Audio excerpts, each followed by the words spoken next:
Amém. Graça e paz, amados. Para mim é uma alegria muito grande estar aqui, sempre com vocês. Obrigado, pastor, por estar sempre me convidando aqui a servir ao reino, né? Vocês podem se assentar. Desde o início do culto, a palavra já está sendo ministrada e cada pessoa que subiu aqui falou um pouquinho daquilo que eu vou trazer para vocês. Sobre Davi, sobre o chamado de Davi, sobre as perseguições, sobre a ansiedade. Então, cada palavra que foi falada aqui já foi assim uma confirmação para mim de que realmente é isso que o Senhor tem para nós aqui esse dia, amém? Senhor, nós estamos felizes na Tua presença. Eu quero Te louvar e Te adorar por mais essa oportunidade, ó Deus, de ser usada como um instrumento Teu aqui para a lapidação das Tuas pedras vivas, ó Deus. Em nome de Jesus, toma as mentes, os corações, acalma, Senhor, o nosso coração na Tua presença. Acalma, Senhor, a nossa mente na Tua presença e derrama a paz que excede toda a compreensão humana, guardando, Senhor, a nossa mente e o nosso coração em Ti agora nesse momento, Pai. Que a Tua palavra seja, Senhor, como um bálsamo nos corações sedentos. Que a Tua palavra, Senhor, caia como uma semente e ela possa, Senhor, germinar e frutificar nesses corações, gerando fruto que glorifique o Teu santo nome, Pai. No nome de Jesus, nós já queremos entregar a Ti a honra e a glória, todo louvor e adoração, em nome de Jesus. Amém? Eu queria falar um pouquinho com vocês nessa manhã sobre a presença do Senhor. Desde o ano passado, o Senhor tem me incomodado, como eu falei aqui ontem na aula. O Senhor tem chamado aqueles, os escolhidos dele, a vir para a presença dele, a estar na presença dele. Não é? Então, eu quero falar sobre Davi, porque Davi, ele começou bem novinho ali, quando o irmão ali já falou pra gente que ele foi ungido por Samuel quando ele era jovem. E Samuel foi ali por uma direção do Senhor na casa de Jessé. E passou todos os filhos de Jessé. E não era esse, não era esse, não era esse. Porque Samuel estava olhando o exterior, estava olhando para a aparência física daquelas pessoas. Mas o Senhor falou com ele assim: olha, o Senhor não vê como vocês veem, o Senhor vê o coração. E o Senhor tem os escolhidos e os chamados dele. Então Davi foi ungido desde muito cedo e ele começou sempre buscando a presença do Senhor. Quando a gente lê ali em Samuel, a gente vê que o Senhor era com ele. Todos aqueles atributos, aquelas qualidades, aqueles dons, aqueles talentos que Davi tinha, o mais importante era que o Senhor era com ele. E tudo que ele fez, ele buscava a presença do Senhor. Aqui, como foi ministrado no período do louvor, ele buscou ali sempre estratégias vindo do Senhor. Ele, quando numa guerra, ele vinha ao Senhor e buscava se ele deveria ir guerrear, se ele não deveria ir, se ele subiria para a guerra ou não. E o Senhor dava as estratégias para ele. Sempre ele viveu de acordo com a vontade do Senhor, seguindo as orientações do Senhor. Então, depois, a irmã falou, né, das perseguições, das provações que o Senhor usa para nos forjar, para nos moldar. Não é? Então, Davi, ele depois que ele foi ungido, todo mundo conhece a história dele, ele passou ali por aquele deserto, venceu Golias, no nome do Senhor, na força do Senhor, não é? Logo depois, ele começou a ser perseguido por Saul. Ele ficou fugido ali nos desertos, né? No deserto ali, ele ficou fugido ali muitos anos. Quando a gente lê a Bíblia, a gente acha que foi rapidinho, que passou ali aquela perseguição. Não, ele ficou ali quase uns 15 anos no deserto, sendo preparado, sendo forjado. E cada situação que ele viveu, que ele passou ali, seguindo, né, seguindo as diretrizes do Senhor e fugindo de Saul, foi usado para forjar o caráter dele, para forjar o homem quem ele se transformou depois como o maior rei de Israel.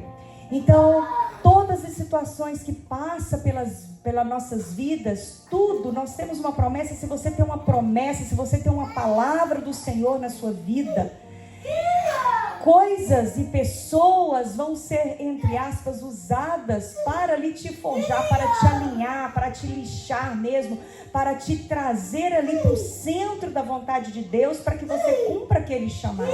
Você precisa ser preparado. De que Davi foi ungido rei por Samuel, até ele assumir o reinado, passaram-se muitos anos. Ele foi perseguido, ele foi quase morto, passou-se por doido, como o pastor aqui leu o Salmo 34, foi quando ele escreveu, quando ele se passou por doido, fugindo ali, né? Então ele escreveu toda essa beleza que o pastor leu aqui, sendo foragido, sendo fugido mesmo, não é? E só que chegou um tempo depois que ele finalmente foi ungido pelos homens, reconhecido aquilo que Deus já tinha trazido para a vida dele, e ele foi ungido rei sobre a tribo dele, sobre Hebrom, a tribo de Davi, não é? A tribo de, qual que é a tribo? Judá. Então ele reinou ali somente sobre Judá por 7 anos, e logo depois desses 7 anos, ele foi ungido como rei de todo Israel, e o reinado dele durou 40 anos. A primeira coisa que ele fez quando ele assumiu o reino de Israel foi querer trazer a presença de Deus para o reino dele. A arca da aliança, ou a arca da presença, tinha sido esquecida na casa de Abimeleque muitos anos. Abinadab, muitos anos. E passou-se desde a época que a arca tinha sido tomada pelos filisteus, ali na época de Eli. Confere aí o nome para mim, pastor.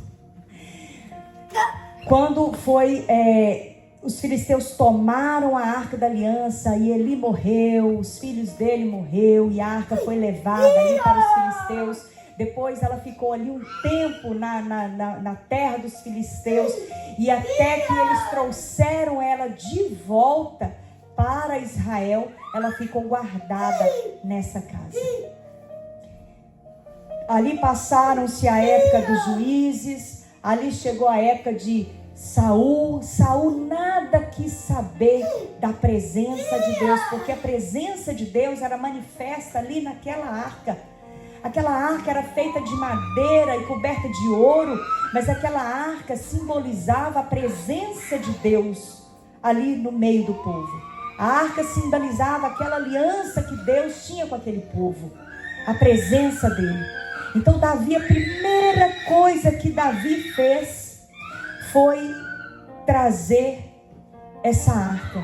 Ali ele estava trazendo a presença de Deus para o reinado dele, a presença de Deus para o povo, a presença de Deus para a vida dele, porque a presença de Deus era importante. De tudo que Davi fez, de tudo que Davi buscava, ele sempre declarou que a presença do Senhor era o mais importante. Então, a primeira tentativa de trazer essa arca foi muito frustrada, porque ele tentou fazer do jeito dele. Ele não fez de qualquer jeito. Ele se preparou muito. Ele construiu toda sorte de instrumentos. Ele fez tudo do jeito que ele achava que era o melhor. Então, às vezes, isso a gente aprende que nós temos boas intenções em fazer, em cumprir o chamado do Senhor, mas nós temos os princípios estabelecidos. E nós precisamos fazer não conforme a nossa vontade, mas conforme a vontade do Senhor, conforme os princípios dele. Deus tinha estabelecido que a arca era carregada nos ombros dos sacerdotes. E não era de qualquer jeito.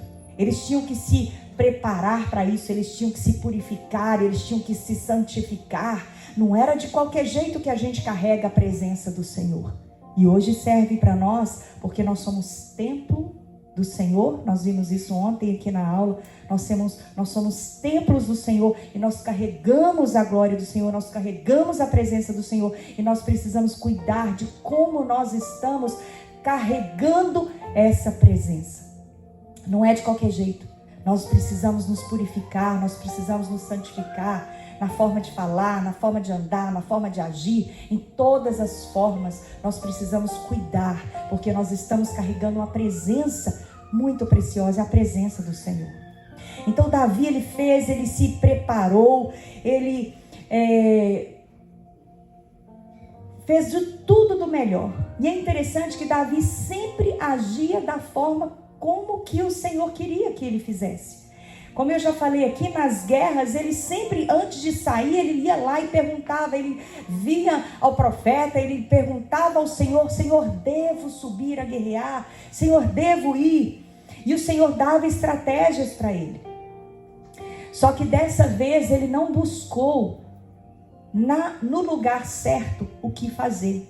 Ele perguntou para o exército dele, para os capitães, para os generais, mas ele teria que ter perguntado para os sacerdotes. Eram os sacerdotes que sabiam sobre a presença, era o sacerdote que sabia como que era, que fazia para carregar essa presença.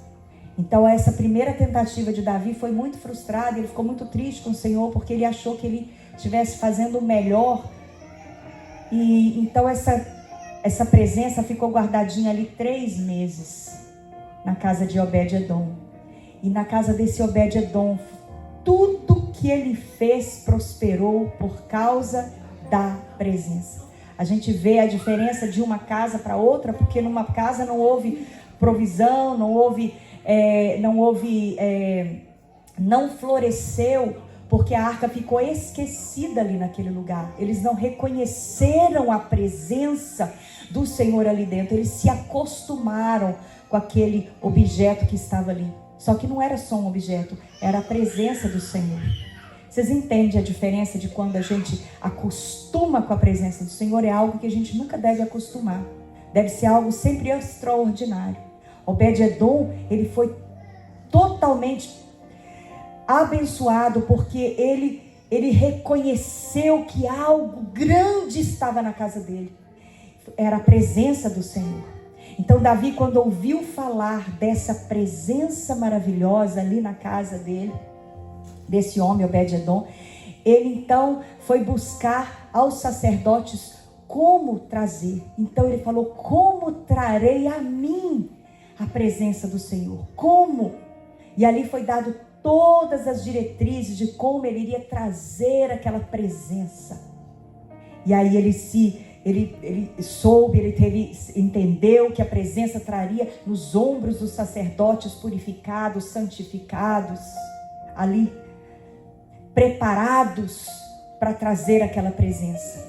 E Davi, ele no ato, ele não tutibiou, ele não duvidou, ele logo arrancou as vestes reais dele, o manto, a coroa, a capa real dele. Ele arrancou aquilo ali, vestiu uma estola sacerdotal. Aquilo ele estava dizendo e declarando, não só para Deus, mas para todo o reino dele, que ele, muito maior do que coroa, muito maior que reinado, muito maior que conquistas. Davi nunca fez com que a coroa tomasse o lugar de Deus no coração dele, da presença de Deus no coração dele.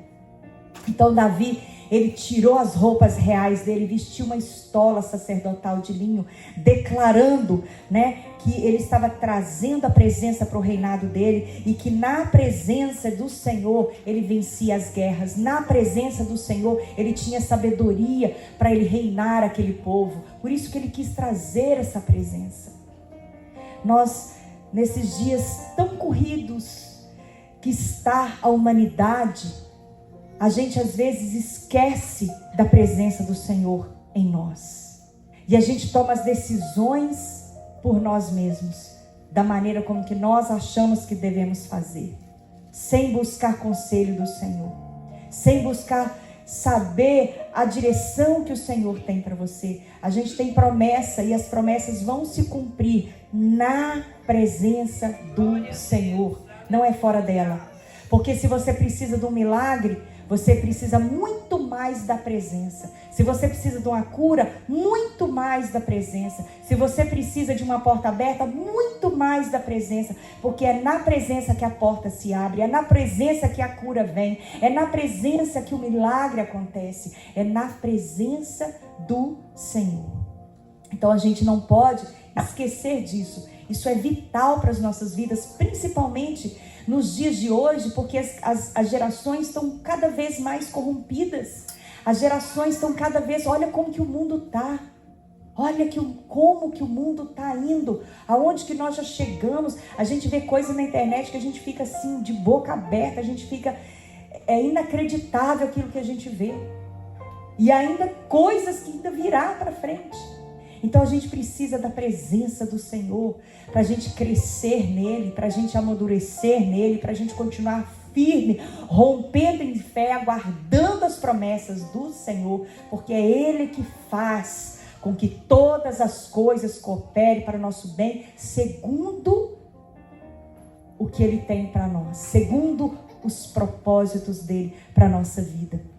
Então, muito mais que uma provisão, nós devemos buscar a presença, muito mais. Se eu preciso de uma transformação, essa transformação que eu preciso, eu vou somente ter na presença do Senhor, na presença dele, não é?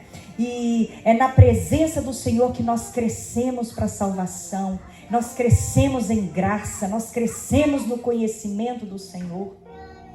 A graça, a misericórdia do Senhor, ela é multiplicada através do conhecimento que nós temos dele. E só nós conhecemos alguém quando a gente está diante da pessoa, buscando aquela pessoa, entender aquela pessoa na presença dele. Então a gente não pode nunca esquecer. Vou ficar como uma professora que repete toda hora. Então é para isso entrar na cabeça de vocês. E se vocês não lembrarem de mais nada que foi falado no culto, lembra da importância da presença do Senhor. Porque só na presença, lembra da arca de Noé? Só foram salvos aqueles que estavam dentro da arca. Só foram salvos aqueles que estavam ali dentro da arca. E hoje nós precisamos, o Senhor Jesus fala, olha, permanecei em mim.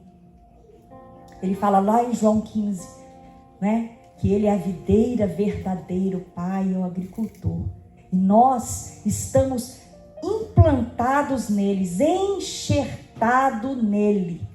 Quando a gente pega uma planta e ela precisa ser enxertada, ela não pode ficar do ladinho, ela tem que ficar dentro daquela planta principal para ela receber toda a seiva de vida. Para ela crescer e ela enraizar e aprofundar e gerar frutos. Só podemos frutificar na presença e permanecer na presença. O segredo está em permanecer. Não é fácil permanecer, porque tem vozes contrárias, tem ventos contrários, tem situações, tem circunstâncias, tem problema, tem dificuldade, tem perseguição. Mas nós precisamos estar enraizados na palavra, na presença de Deus. Então foi assim que Davi começou o reinado dele, na presença de Deus. Buscando a presença de Deus, celebrando a presença de Deus, dançando com alegria na presença de Deus. Mas a questão não é como a gente começa, mas é o caminhar e como a gente vai terminar. Esse é o mais importante. E a gente precisa permanecer e prevalecer, não é?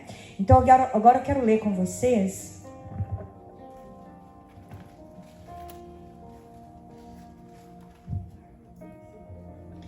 Vou ler aqui no meu computador, no iPad, porque a Bíblia está tão marcada que às vezes... Eu quero ler 2 Samuel, capítulo 11 e alguns versos do capítulo 12, tá bom? Então lembra que Davi já tinha vencido tantas guerras, já tinha sido perseguido, já tinha passado por tantas coisas, já tinha trazido a presença do Senhor. E é tão interessante que durante os 40 anos do reinado de Davi, ele trouxe essa tenda e ele trouxe essa arca, a arca da aliança, a arca da promessa, e ele colocou ali numa tenda. E agora as pessoas tinham acesso, livre acesso àquela presença. E aquilo estava apontando para nós hoje, igreja, porque quando a arca estava no tabernáculo e depois mais para frente ela ficou ali no templo, as pessoas não tinham acesso liberado. Somente os sumos sacerdotes e os sacerdotes que podiam estar transitando ali. Mas no tempo de Davi, ele trouxe a presença, e aquilo aponta para nós hoje, igreja, que nós temos livre acesso ao tempo que você precisa. Nós temos acesso ao trono da graça para alcançar misericórdia. Então, o reinado de Davi estava apontando para nós hoje, porque todos que passavam ali, eles poderiam chegar, aproximar. É claro que não podia entrar dentro nem tocar, que tinha todo, né, um princípio estabelecido por Deus, não era de qualquer maneira, mas eles poderiam ver e poderiam glorificar, poderiam salmodiar, dançar, alegrar na presença do Senhor. Aquilo ali, livre acesso, e é hoje que nós temos. Então passou-se muito tempo, segundo Samuel, capítulo 11, a partir do verso 1. Decorrido um ano, no tempo em que os reis costumam sair para a guerra, Davi enviou Joabe, seus oficiais e todo Israel. Eles destruíram os filhos de Amon, sitiaram a cidade de Rabá, mas Davi ficou em Jerusalém. Uma tarde, Davi se levantou do seu leito e andava passeando no terraço do palácio real. Dali, viu uma mulher que estava tomando banho, e ela era muito bonita. Davi mandou perguntar quem era ela. Disseram: é Batseba, filha de Eliã e mulher de Urias, o heteu. Essa mulher, ela não era qualquer uma. E ela não estava, como às vezes a gente vê em filmes ou em novelas, se sensualizando para ele, não. Ela estava num lugar que possivelmente ela teria um acesso limitado, que ela estava na casa dela, tomando um banho de purificação. E ele estava o palácio dele era um local bem alto, onde que ele tinha acesso a todas, ele via todas as casas ali embaixo. Então ele via tudo. E ele estava num local onde ele não deveria estar, porque era tempo dos reis estarem na guerra. E ele resolveu ficar na casa dele. Vai guardando essas informações aí. Essa mulher, ela era filha de Eliã. Eliã era um dos 30 de Davi. Davi, de todo o exército dele, ele tinha uma elite. Uns 30 e poucos homens, que eram homens de guerra, poderoso, que um só vencia um exército sozinho, um só defendeu uma plantação de lentilha. Ele tinha uma elite. Eliã era um deles. Urias também era um dos 30 de elite dele. E ele então, mesmo assim, o que ele falou? Então Davi mandou mensageiros que a trouxessem. Ela veio e ela se deitou com ela. Ora, Batseba tinha acabado de se purificar da impureza da menstruação. Depois ela voltou para casa. E a mulher concebeu e mandou dizer a Davi: estou grávida. Então Davi enviou mensageiros a Joabe dizendo: manda-me Urias, o heteu. E Joabe mandou Urias a Davi. Quando Urias chegou, Davi perguntou como Joabe estava, como se achava o povo e como ia a guerra. Depois Davi disse a Urias: vá para casa e descanse. Urias saiu do palácio real e logo saiu atrás dele um presente do rei. Porém Urias dormiu junto ao portão do palácio com todos os servos do Senhor e não foi para casa. Relataram isso a Davi dizendo: Urias não foi para casa. Então Davi disse a Urias: você não vem de uma viagem? Por que não foi para casa? Urias respondeu: a arca, Israel e Judá ficam em tendas. Joabe, meu senhor, e os servos de meu senhor estão acampados ao ar livre. Como poderia eu ir para casa, comer e beber e me deitar com minha mulher? Juro pela vida do rei que não faria tal coisa. Quem que estava lá na guerra? Que Urias falou? A arca. A arca representava o quê? A presença de Deus. Guarda essa informação aí. Vocês verem a integridade desse soldado? Não foi para casa. Porque a presença está lá. Os soldados estão lá. E eu, no tempo de ir para a guerra, vou estar aqui deitado com a minha mulher? Ou seja, a honestidade, a integridade e a nobridade desse homem, muito mais do que Davi. A lealdade dele para com o rei e para com o exército foi muito mais nobre do que a atitude de Davi. Guarda essas informações aí. Então Davi disse a Urias: fique aqui ainda hoje, amanhã eu mandarei de volta. E Urias ficou em Jerusalém aquele dia e o seguinte: Davi o convidou para comer e beber com ele e o embebedou. À tarde Urias saiu e foi deitar-se no seu leito, na companhia de seus servos, de seu senhor, e ele não foi para casa. Pela manhã Davi escreveu uma carta a Joabe e a mandou por Urias. Na carta escreveu o seguinte: ponha Urias na linha de frente onde o combate for mais intenso. Depois deixe-no sozinho para que seja ferido e morra. Quando a mulher de Urias soube, agora verso 26, quando a mulher de Urias soube que seu marido era morto, ela chorou por ele. Passado o luto, Davi mandou buscá-la e a trouxe para o palácio. Ela se tornou sua mulher e lhe deu um filho, porém isso que Davi tinha feito pareceu mal aos olhos do Senhor. Antes de continuar a história, eu quero voltar lá em Gênesis, quando Deus formou o homem do pó da terra e soprou nele, o homem, o fôlego de vida. O homem foi feito íntegro, puro, cheio de Deus, né? E essa palavra no hebraico é Adão ou Adam, o homem. Quando a gente vê a palavra lá, homem, é Adam, que significa humanidade, ou seja, todo o protótipo, né? Toda a estrutura da humanidade estava em Adão. Por isso que a Bíblia fala assim, olha, todos pecaram e destituídos estão da glória de Deus. Porque o homem foi formado à imagem e semelhança de Deus, puro, perfeito, íntegro. Depois houve a queda. Com a queda houve uma ruptura, né, da comunhão do homem com Deus, automaticamente do homem com a sua mulher, e depois os filhos dentro da família. Ali foi todo desestruturado. O espírito foi morto, a alma ficou desestruturada e o corpo também. Houve uma consequência terrível, entrou a morte por causa da desobediência e do pecado.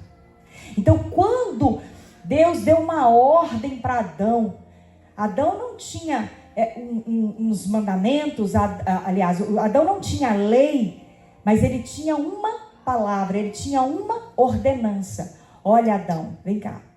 De todas essas árvores que estão aqui no jardim, você pode comer, fica à vontade. Mas tem uma, Adão, que dela você não pode comer, porque se você comer, no dia que você comer, você vai morrer. No original fala, morrendo, morrerás. Porque ali haveria essa ruptura da comunicação. Mas depois, então, quando houve toda aquela questão da desobediência, Adão foi desobediente, ele desobedeceu a palavra do Senhor, Eva foi enganada, enfim. Quando Deus vem na viração do dia, Adão, Adão, onde estás? Vocês acham que Deus sabia onde que Adão estava? Você acha que Deus sabia o que Adão tinha feito? Sabia. Mas então por que ele estava perguntando onde que Adão estava? Porque Deus nos dá oportunidade para se arrepender. Mas a primeira coisa que ele fez depois da desobediência, ele ficou, a Bíblia, quando vocês leem lá, fala assim que ele teve medo, sentiu vergonha e se escondeu da presença de Deus. É isso que o pecado faz com a gente. Porque o pecado, ele nos afasta de Deus, nos traz vergonha, nos traz medo e nos faz afastar de Deus. Mas graças a Deus que quando você continua lendo ali, capítulo 3 e capítulo 4, Deus promete uma redenção, que é o Senhor Jesus, que ele já veio, e nessa redenção, toda aquela ruptura já foi conectado, tudo que foi perdido já foi resgatado. Então nós temos livre acesso novamente ao Pai, através da presença de Jesus, através de Jesus. Nós temos livre acesso novamente. Então, como eu falei que em Adão estava toda a estrutura da humanidade, essa voz que chamou Adão, Adão, onde estás? Ainda ecoa para nós hoje. Quando você faz alguma coisa que você sabe que você fugiu do princípio da palavra, aquilo não te pega no seu coração? Meu Deus, mas por que eu fiz isso? Não é? Isso às vezes é o Senhor, às vezes vem alguém. Deus usa as pessoas para te falar. E aí aquilo te conecta de novo e te volta para o prumo, te traz de volta para o caminho. É esse, Mayra, onde estás? Pastor Rodolfo, onde estás? Essa voz ainda ecoa para nós. Porque o Senhor Jesus e o Senhor Deus, ele fez o homem para ter relacionamento com o homem. E ele quer estar junto conosco. Então nós precisamos da mesma forma querer estar na presença dele. Às vezes a condenação, porque a condenação ela traz vergonha, a condenação ela traz medo, a condenação é a falta de entendimento daquilo que Jesus já fez e já conquistou por nós. A condenação nos afasta da presença, mas o arrependimento nos traz de volta para a presença. Aí vamos continuar a nossa leitura aqui. 2 Samuel 12. Deus mandou o profeta Natan lá e falou assim: Davi, onde estás? Se quando Deus te perguntar assim, onde estás? É porque você não estava na presença dele. É porque você não estava cumprindo os princípios da palavra.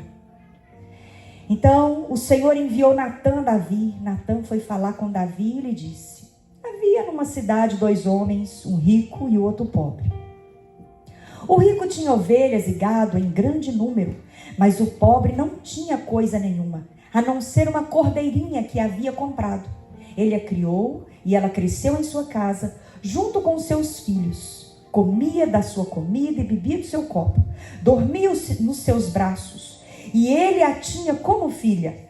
Certo dia chegou um viajante à casa do homem rico, e este não quis pegar uma das suas ovelhas ou um dos seus bois para dar de comer ao visitante que havia chegado. Em vez disso, pegou a cordeirinha do homem pobre e a preparou para o homem que havia chegado. Então o furor de Davi se acendeu contra aquele homem e disse a Natan: tão certo como vive o Senhor, o homem que fez isso deve ser morto. Ele era justo, Davi era um rei justo. E ele ficou indignado com aquele homem. E pela cordeirinha restituirá 4 vezes, porque fez uma coisa dessas e porque não se compadeceu. Então disse Natan a Davi: este homem é você. Assim diz o Senhor, o Deus de Israel: eu ungi rei sobre Israel, eu o livrei das mãos de Saul, eu lhe dei a casa do seu senhor e as mulheres do seu senhor em seus braços. Também lhe dei a casa de Israel e de Judá. E se isso fosse pouco, eu teria acrescentado tais e tais coisas. Por que então você despreza desprezou a palavra do Senhor, fazendo o que era mal aos olhos dele? Com a espada você matou Urias, o heteu. Você tomou por esposa a mulher dele, depois de o matar com a espada dos filhos de Amon. Agora, pois, a espada jamais se afastará da sua casa, porque você me desprezou e tomou a mulher de Urias, o heteu, para ser sua mulher. Eu fico imaginando Davi se rasgando todo aqui. A gente está falando do homem segundo o coração de Deus. Do homem que foi ungido, que passou por tantas coisas, por tantas provas, por tantas perseguições. 15 anos escondendo de Saul, até chegar ao reinado, e fez maravilhas para trazer a presença do Senhor Deus para o meio dele. E agora ele envia a presença para a guerra e resolve ficar. Quantos de nós, Igreja do Senhor Jesus Cristo, tem deixado a presença do Senhor para ficar nos terraços? Terraço de observação, terraço de crítica, terraço de não vou fazer nada agora não, tem outro para fazer, terraço de ficar na zona de conforto, terraço de ficar apontando e julgando os outros. Se fosse eu, faria melhor. Quantos de nós temos deixado a presença na guerra para ficarmos nos terraços de observação, fora do princípio da vontade de Deus? Todas as vezes que a gente deixa a presença para fazer a vontade da nossa alma, que não está alinhada com a palavra de Deus, que não está alinhada aos princípios de Deus, que não está alinhada à vontade de Deus, esses princípios vão te esmagar, esses princípios vão te quebrar. E Davi, ele, ao contrário de Adão, ele não se escondeu da presença do Senhor. Ele se rasgou inteiro e voltou-se para o Senhor, porque ele sabia que é na presença que ele encontraria a remissão dos pecados dele. É na presença que ele encontraria o perdão para o pecado dele. E vejam que o Senhor Deus, ele não acusou ele diretamente do você adulterou. Não. Qual que foi a primeira coisa que Deus falou? Você desprezou a minha palavra. Quando a gente despreza a palavra de Deus, a gente sai dos princípios. Quando a gente despreza os mandamentos do Senhor, nós quebramos os princípios e começamos a viver no âmbito da nossa vontade, da nossa alma, do nosso achismo. De como até está fazendo direitinho, muito bem feito, mas dentro do seu achismo, dentro daquilo que você acha que deve fazer. Então, essa palavra veio pesada sobre ele, mas ele se voltou, né? A questão aqui, Deus não questionou o pecado propriamente dito, o ponto era a lealdade. O ponto que ele questionou foi a obediência à palavra. Porque quando a gente desobedece, o pecado é consequência da desobediência. Você não acorda num dia lindo como esse e sai pronto, hoje eu estou bom para pecar, vou pecar hoje. Não é assim que acontece. Há um caminho. E a primeira coisa é sair fora da presença. E não pense que é difícil sair da presença. Não, é muito fácil. Muito fácil a gente sair da presença e deixar os princípios da palavra. Então o pecado, lembra sempre disso, que o pecado é consequência da desobediência dos princípios estabelecidos por Deus. É desobediência à palavra de Deus. Os pecados são frutos das decisões da alma inflamada, da alma quando está doente, da alma quando precisa ser curada, da alma quando precisa estar ferida. Uma pessoa que é ferido, ele fere outros. Então, são decisões fora da presença de Deus. Isso aí são os pecados. O pecado é desobedecer a palavra de Deus, é deixar de ouvir e cumprir a palavra de Deus, é ouvir o próprio eu, a própria vontade, os próprios desejos da carne. Toda vez que eu obedeço à voz da minha própria vontade, quebrando os princípios de Deus, eu estou pecando. E não é por atos ou ações, não, atitudes. É aqui, ó. Basta você pensar, ou na forma como que você intenciona em fazer alguma coisa. Se não está de acordo, alinhado com a palavra de Deus, a gente já está pecando. Muitos de nós estamos nos terraços de Deus, que o Senhor tenha misericórdia das nossas vidas, por isso. Então, o segredo é permanecer, como eu falei, né? Assim como Adão, ele não vivia na lei, como nós não vivemos na lei, mas nós temos uma palavra, assim como Adão tinha uma palavra. Então a gente escolhe ou agir como Adão agiu, escondendo da presença quando nós temos coisas ocultas em nós. Eu gosto de falar assim que o nosso coração é cheio de portinhas, cheio de cômodos, cheio de caixinhas. E tem caixinha que a gente não deixa o Senhor Deus entrar para curar, a luz do Senhor entrar ali. Isso é fácil de tirar a gente da presença do Senhor. Então, Adão, ele foi desobediente e desonrou a palavra de Deus. Mas Davi, ele foi desobediente, mas ele voltou para o Senhor, ele se rasgou. Ele pediu misericórdia ao Senhor, ele escreveu todo um salmo depois disso. E ele continuou, ele viveu os dias dele ali, consequências terríveis, por causa desse ato, por causa dessa decisão fora da presença, a decisão da carne dele. Veja tanta coisa a alma dele tramou. Mandou chamar Urias, planejou ali o assassinato. Primeiro quis esconder a criança, né? Trouxe o marido para ir estar com a mulher, mas o homem foi mais leal do que ele. Imagina Davi. E interessante que Deus, ele escreve, ele fala assim: encontrei Davi, meu servo, com o meu santo óleo ungiu. Porque Davi, ele mesmo diante ao erro, ele reconheceu. E quando a gente continua a leitura, ele vai falar assim, olha: então Davi disse a Natã: pequei contra o Senhor. E Natã respondeu: também o Senhor perdoou o seu pecado, você não morrerá. Diferente de Adão, quando Deus veio para Adão e falou: Adão, o que foi que você fez? Porque ele fala que teve medo, porque ouviu a voz, tive medo e escondi. Quem foi Adão que disse que você está nu? Por um acaso você comeu da árvore que eu falei para não comer? E ele não fala pequei contra o Senhor, ele fala: foi a mulher que tu me deste. É muito fácil a gente falar assim: olha, mas foi por causa de fulano, foi por causa de Beltrano, foi por causa disso, foi por causa daquilo. Então, que nós tenhamos essa sensibilidade de ouvir a voz do Espírito quando ele fala assim: hello, Mayra, onde estás?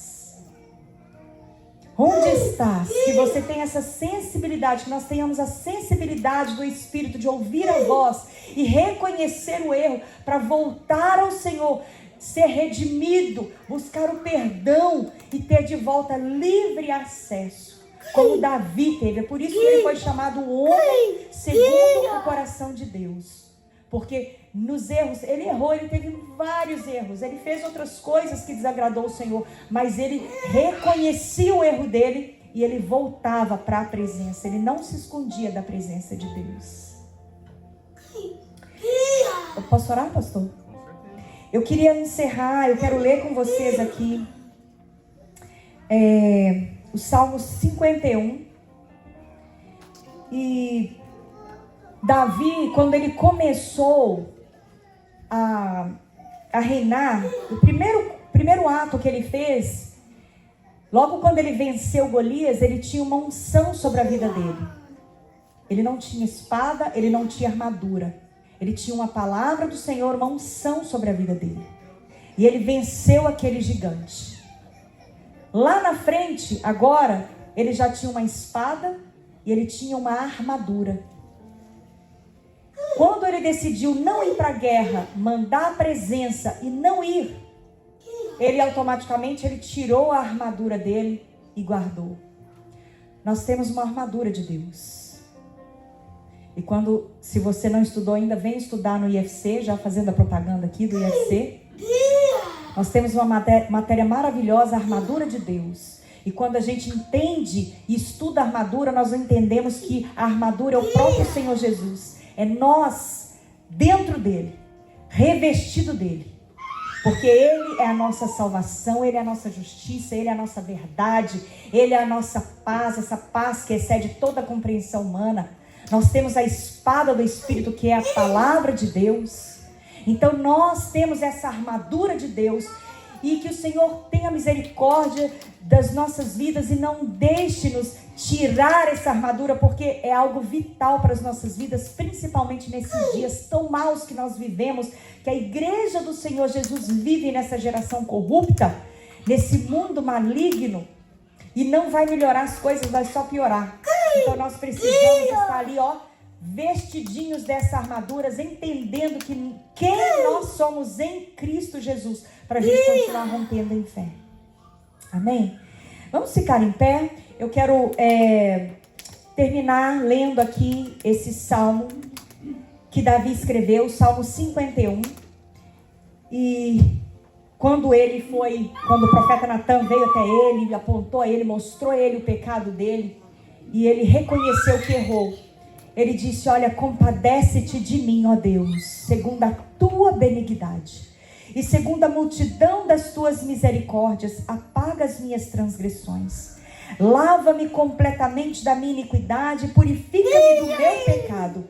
Pois eu conheço as minhas transgressões, e o meu pecado está diante de mim. Pequei contra ti somente, e fiz o que é mal aos teus olhos, de maneira que serás tido por justo no teu falar e puro no teu julgar. Cria em mim, ó Deus, um coração puro e renova dentro de mim um espírito inabalável. Não me lances fora da tua presença, nem me retires o teu Santo Espírito. Restitui-me a alegria da tua salvação e sustenta-me com um espírito voluntário, pois não te agradas de sacrifício. Do contrário, eu os ofereceria, e não tem prazer em holocausto. Sacrifício agradável a Deus é o espírito quebrantado, o coração quebrantado e contrito não desprezarás, ó Deus.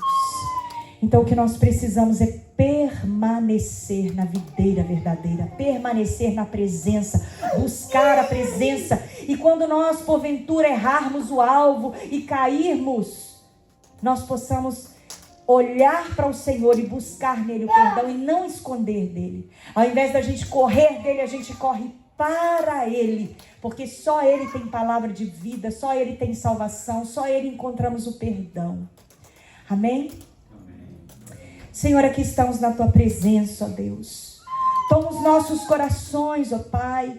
Ensina-nos a andar, Senhor, de acordo com a tua vontade, na tua presença. Coloca sede e fome de ti, Senhor, nos corações aqui dos meus irmãos.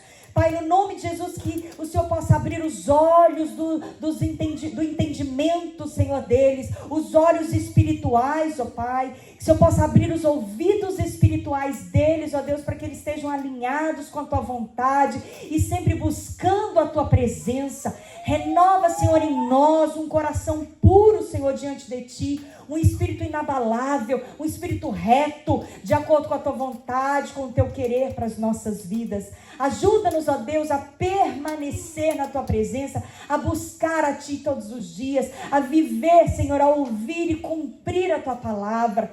Senhor, em nome de Jesus, ajuda-nos e não deixe-nos, ó Deus, entrar, Senhor, naquele terraço do mesmismo, terraço de julgamento, terraço, Senhor, do comodismo, Pai. Em nome de Jesus, e ajuda-nos a permanecer na guerra, Senhor, vestidos dessa armadura, prontos a batalhar, prontos a romper em fé, seguindo, Senhor, os teus mandamentos e esperando, aguardando as promessas do Senhor, aguardando o cumprimento da promessa do Senhor. Em nome de Jesus, Jesus. Que o Senhor possa nos encher a cada amanhecer com a tua presença e nos trazer a consciência de que o Senhor está conosco. De quem é o Senhor quem age em nós e através de nós. O Senhor é a nossa força, a nossa fortaleza, a nossa justiça, a nossa alegria, a nossa paz. O Senhor é tudo que nós precisamos para viver, para romper, para alcançar, Senhor, tudo que o Senhor tem feito por nós. Em nome de Jesus, muito obrigado, Deus, pela tua palavra. Muito obrigado, Senhor, pela oportunidade rica, Senhor, de estar aqui neste lugar. Ó Deus, compartilhando do teu amor, ó Pai. Nós queremos te louvar e te engrandecer, porque sabemos, ó Deus, que o Senhor fará infinitamente mais além daquilo que nós pedimos, além daquilo que nós cremos, além daquilo que nós esperamos, ou nem ousaríamos a pensar, ó Deus. É o que o Senhor faz através do teu poder operante em nossas vidas. Amém? Amém.